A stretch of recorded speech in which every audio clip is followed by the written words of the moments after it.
সরকারি কর্মকর্তা কর্মচারীরা তাদের সম্পদের ভুল হিসাব জমা দিলে বিধিমালা অনুযায়ী শাস্তি হবে। এক্ষেত্রে চাকরি থেকে অপসারণের মতো ব্যবস্থাও নেওয়া হতে পারে। জনপ্রশাসন মন্ত্রণালয়ের সিনিয়র সচিব ডক্টর মুখলিসুর রহমান এসব তথ্য জানিয়েছেন।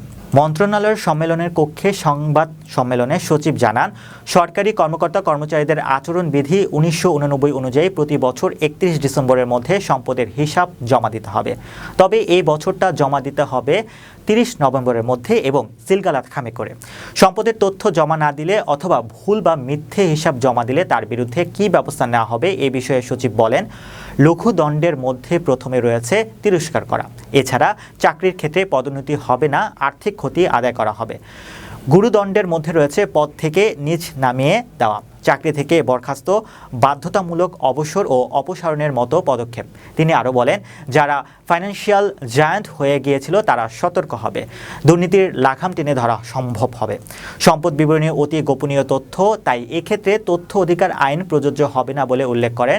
তিনি বলেন, আগে 5 বছর পরপর সম্পদের হিসাব জমা দেওয়ার বিধান ছিল, এখন প্রতি বছর সম্পদের হিসাব জমা দিতে হবে। 15 লাখ সরকারি কর্মচারীর সবাইকে সম্পদের হিসাব জানতে হবে। চাকরিতে আবেদনের বয়সসীমা 35 করা নিয়ে যা বলা হচ্ছে তা পুরোটাই গুজব উল্লেখ করে গুজবে কান না দেওয়ার আহ্বান জানান জনপ্রশাসন সচিব।